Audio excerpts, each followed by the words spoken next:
Então vamos lá. Versículo 35. A gente vai ter que dar uma acelerada. E quando teu irmão empobrecer e as suas forças decaírem, então sustentá-lo-ás como um estrangeiro e peregrino para que viva contigo. Não tomarás dele usura, nem ganho, mas do teu Elohim terás temor, para que teu irmão viva contigo. Não lhe darás teu dinheiro com usura, nem darás o teu alimento por interesse. Eu sou Yahuwá, vosso Elohim. Então aqui o Criador vem estabelecendo conceitos importantíssimos com relação a não cobrar juros, não ter usura. Quando o irmão empobrecer, considerar ele como alguém que está precisando de um socorro, né? Vou ler de novo 35. E quando teu irmão empobrecer e as suas forças decaírem, então sustentá-lo-ás como estrangeiro e peregrino para que viva contigo. Ou seja, é o Calvar Homer. Se o povo de Israel, o nosso povo, tinha que cuidar até dos estrangeiros, porque a pessoa vem de outro país, ela não está nunca na mesma situação para competir no campo de trabalho com as pessoas daquele país nativo, né? Então, por exemplo, igual a pessoa que sai do Brasil vai morar nos Estados Unidos, né? Então a pessoa pena, né? A pessoa sofre, ela pode ter um monte de estudo aqui, qualificação, chega lá, muitas vezes é reputado como nada, só por ser estrangeiro. Então a Torá prescreve que nós temos que tratar bem o estrangeiro.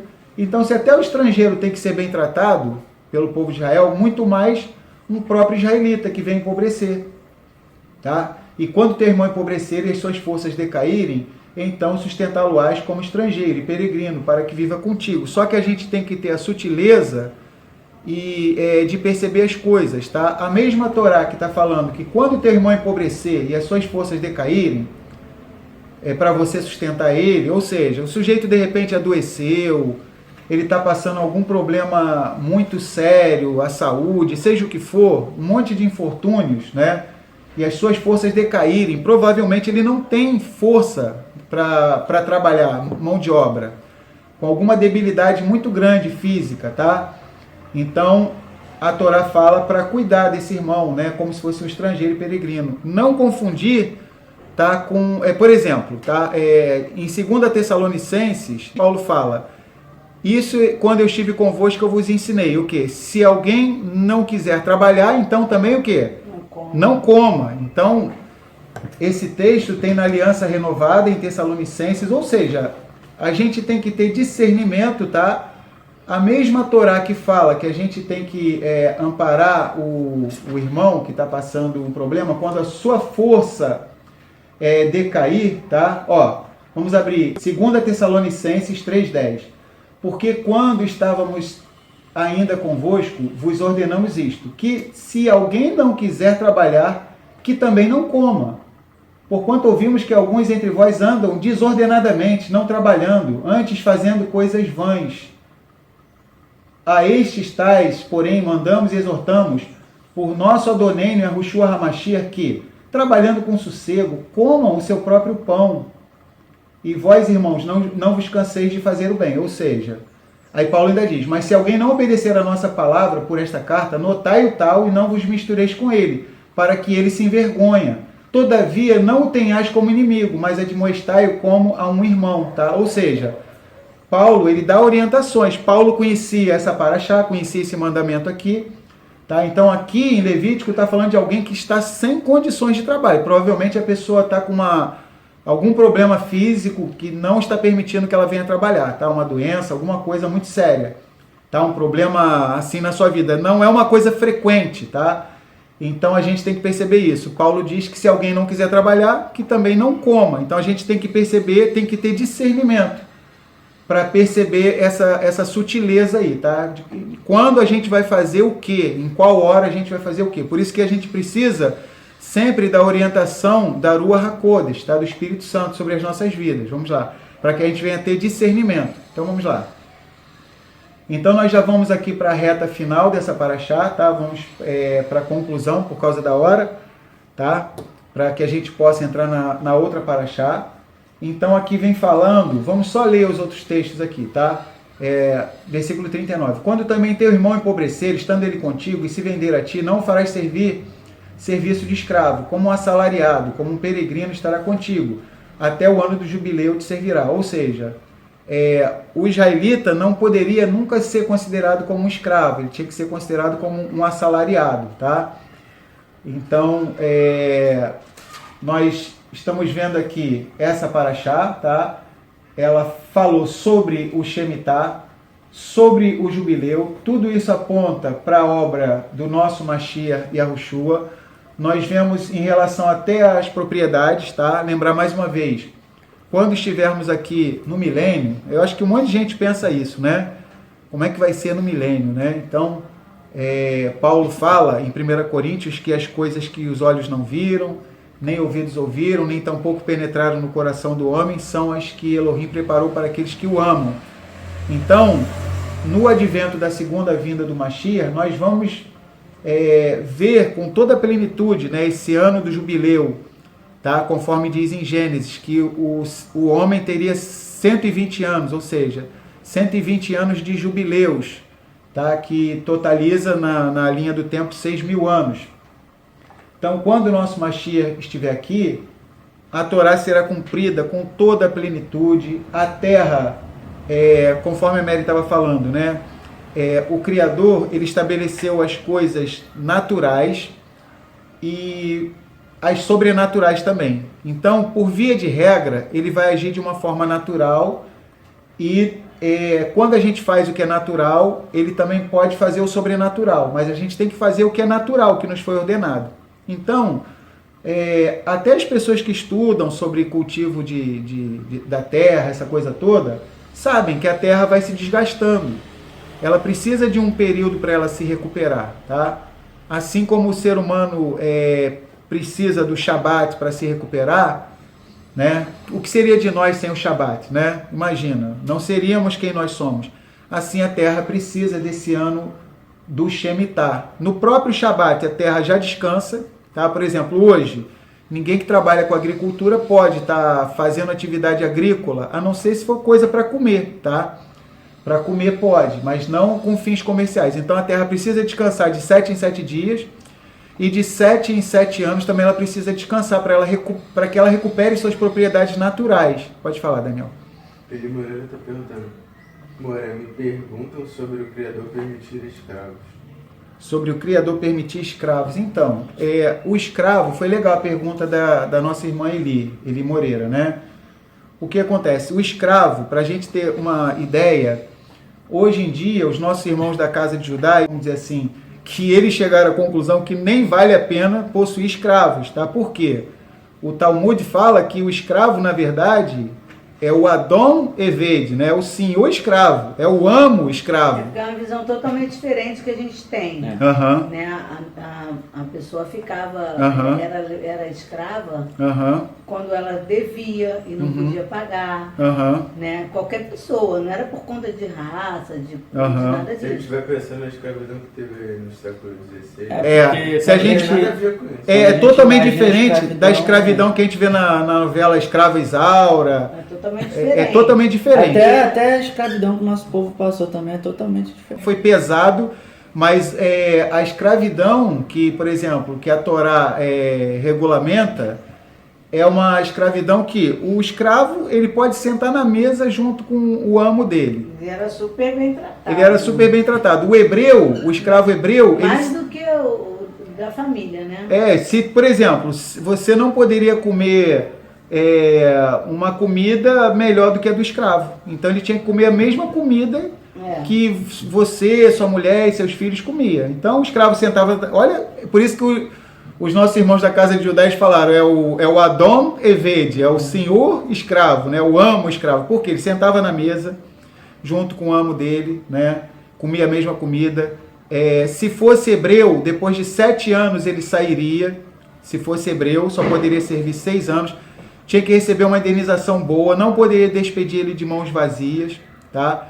Então ele se afeiçoava ao seu amo, aquele amo foi uma mão na roda da vida dele, porque o cara estava endividado e tal, aí de repente ofereceu a mão de obra dele como escravo e tudo, e durante esse tempo ele se levantou, conviveu com o amo dele, passou a ter um ritmo de vida diferente, e quando sai, ainda recebe uma indenização bem alta. Só para a gente ter ideia, na escravizaura a gente via nessa novela aí, né, a escravidão que fizeram no Brasil e vários países aí no mundo, né, o que acontecia? Era totalmente diferente. Né? Era uma covardia. Por exemplo, a e Torá... eles eram libertos no ano do jubileu. No Shabat não trabalhava.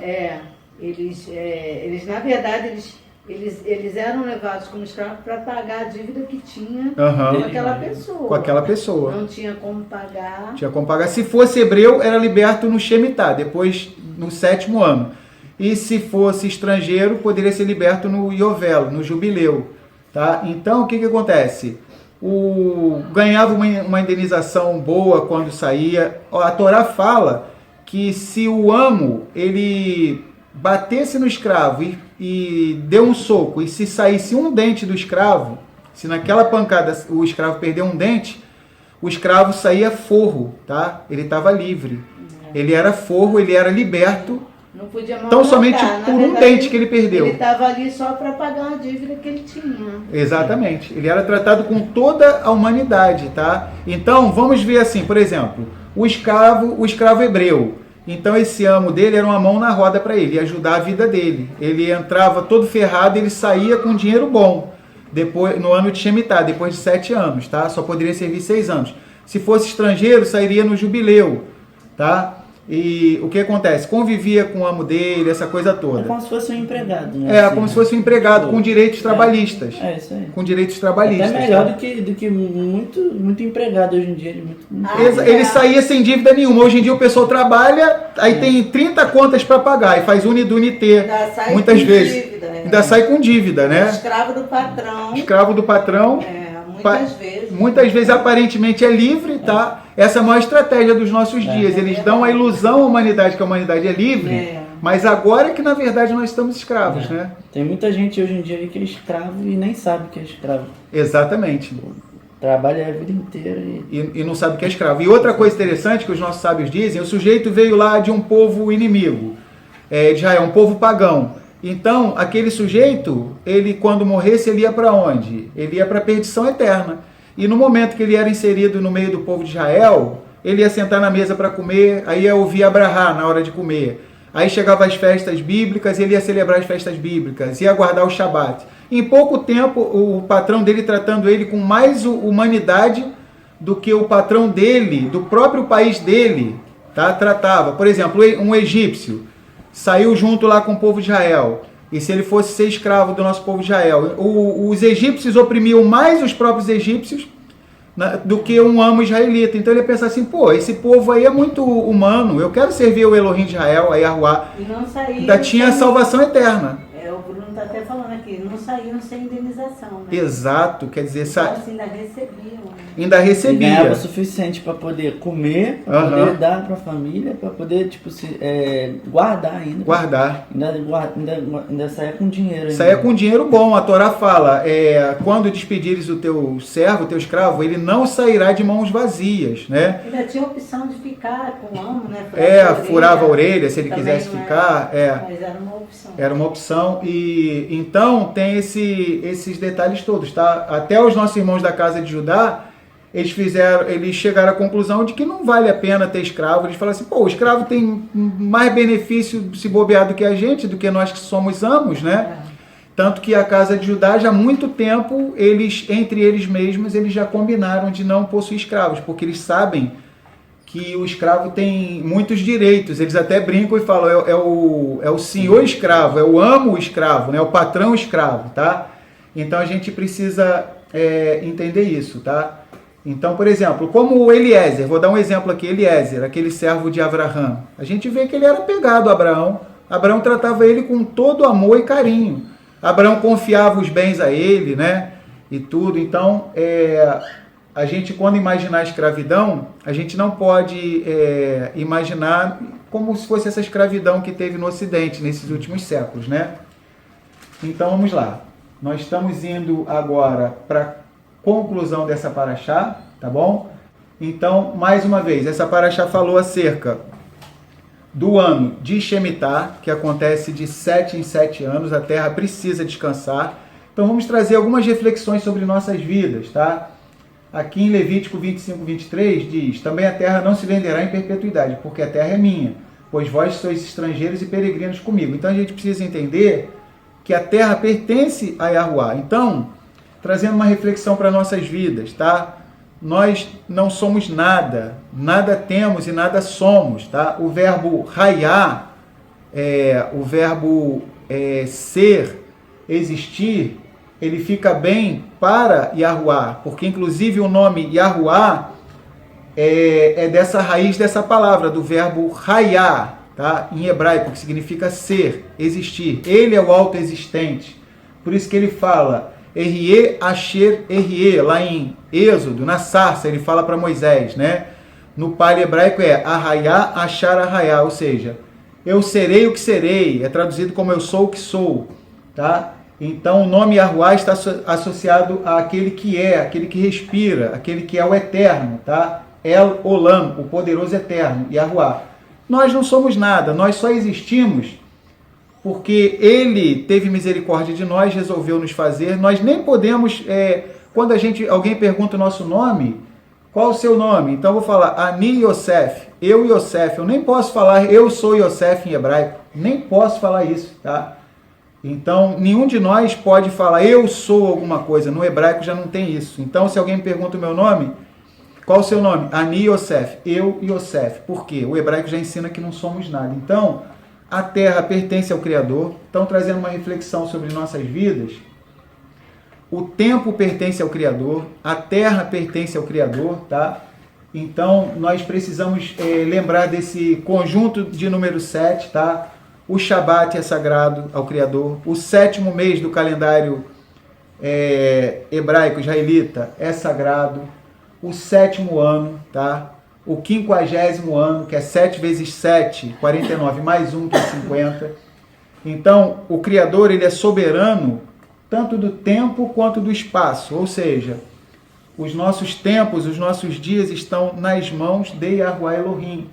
Então, que nós venhamos a nos encaixar, a nos sujeitarmos ao tempo do Criador, entender que o espaço é dele, tudo pertence a ele, nada somos e nada temos, tá? Então, no hebraico, por exemplo, em português eu falo, eu tenho uma esposa, né? No hebraico existe uma esposa para mim, tá? No hebraico eu não tenho uma esposa, tá? Eu não possuo uma esposa. Em português, eu tenho uma esposa que se chama Rosemary. Em hebraico, existe uma esposa chamada Rosemary, né? Para mim. Então, que a gente venha a se desvincular desse sentimento de posse, que é muito grande dentro de nós, que a gente venha entender o quê? Nada somos e nada temos. Então, uma prática muito bonita entre os nossos irmãos da casa de Judá, uma prática muito bonita, quando a gente for tentado a se achar alguma coisa, tá? Quando a gente for tentado a se achar que é alguma coisa, tá? Então, que a gente venha falar pelo menos 10 vezes. Pode ser em silêncio para si mesmo ou pode ser audível, tá? Eu não sou nada, tá? 10 vezes. Eu não sou nada, eu não sou nada, eu não sou nada, tá? E quando a gente achar que tem alguma coisa, eu não tenho nada, eu não tenho nada, eu não tenho nada. Para cada uma vez, os nossos sábios dizem que a gente pensar que é alguma coisa ou que tem alguma coisa, que a gente venha falar 10 vezes que não somos e nem temos, tá? Tudo é um favor imerecido, tá? Ou seja, tudo é a Hesed, é a Ren, é a Rahamim do nosso Criador. Então nos alegramos porque estamos vivendo nesse finalzinho, comparando com uma partida de futebol, está quase chegando aos 45 do segundo tempo, tá? Então estamos vivendo nesses últimos dias em que aguardamos o advento do Mashiach, a segunda vinda. A primeira foi há cerca de 2000 anos atrás. Vamos dizer assim, o nosso coração aguarda com bastante intensidade o retorno do Mashiach, para que ele venha estabelecer o ano de jubileu, tá? Aqui na terra, onde tudo vai ser colocado no seu lugar. Ou seja, em Isaías capítulo 2 fala, porque de Sião sairá a Torá e a palavra de Yahuwah de Jerusalém. O lobo e o cordeiro vão apacentar juntos. Poxa, como é que pode isso, né? O lobo e o cordeiro, a criança vai meter a mão lá num buraco lá, onde tem uma cobra e a cobra não vai picar a mão da criança. Uma criança vai pegar um leão pela juba, vai sair puxando, o leão não vai morder a criança, tá? Nesse processo do retorno do Mashiach, tá? As coisas vão se transformar. Por quê? Paulo fala em Romanos, capítulo 8, que toda a criação geme e sofre com dores, aguardando a revelação dos filhos de Elohim, ou seja, no advento da transformação dos nossos corpos, tá? O retorno do Mashiach, o que vai acontecer? Toda a natureza vai ser modificada. Provavelmente, até o formato dos dentes desses animais aí que são predadores, né? Leão, lobo, tigre, urso, tudo isso provavelmente vai mudar. Os hábitos vão mudar, eles vão passar a comer palha, vão comer vegetal. Não se fará nenhum mal em todo o meu santo monte, diz Yahuwá. Os profetas fazem e falam isso, né? Não haverá nenhum dano, nem se fará mal no meu santo monte. Ou seja, então serão 1000 anos de paz. E esse ano do jubileu era um audiovisual que o Criador fornecia para o nosso povo, para que nós pudéssemos vislumbrar pelo menos uma sombra do que seria o milênio, tá? Do qual nós estamos às portas para entrarmos, tá bom? Eu agradeço a presença de todos vocês. Então a gente vai estar concluindo agora. Eu agradeço a todos vocês. Então daqui a pouco a gente volta com a Parashá Berucotai, nos meus estatutos. Pode falar. Ele Moreira está perguntando. Tem pessoas que falam que haverá sacrifícios. É verdade? Então, o entendimento que se tem em Israel, até mesmo daqueles que não reconheceram ainda o Mashiach Yahushua, até mesmo eles, vamos dizer assim, praticamente unânimes, dizem que não haverá sacrifício de animais no milênio, tá bom? Então, quase que 100% dos nossos sábios, eles chegam a essa mesma conclusão, ou seja, não haverá sacrifício de animais, porque a Torá, ela tem uma série de mandamentos com relação ao que era oferecido no Misbeah, no altar de sacrifícios, que é a minhá, que era coisas relacionadas ao fruto da terra, tá? Coisas vegetais. Então, no milênio, o entendimento que se tem em Israel é que não haverá mais sacrifício de animais.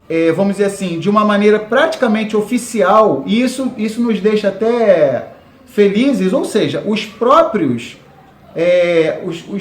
rabinos que ainda não admitiram que Yahushua é o Messias, eles teriam até interesse em falar assim, para tentar desmerecer a obra do Messias, seria até vantajoso para eles falar assim, vai ter sacrifício no milênio de animais. Mas até mesmo eles, tá? Eles chegam à conclusão unânimes de que não haverá sacrifício de animais no milênio, tá bom? Então o entendimento que se tem tanto Netzarim, quanto não só Netzarim, tá? Como messiânico, como até mesmo do judaísmo normativo, ortodoxo, rabínico, é de que não haverá sacrifício de animais durante o período do milênio, tá bom? Então foi a irmã Eli que perguntou, né? Então a gente vai dar essa paradinha aqui agora, tá bom? Então, até daqui a pouquinho, Shabbat Shalom.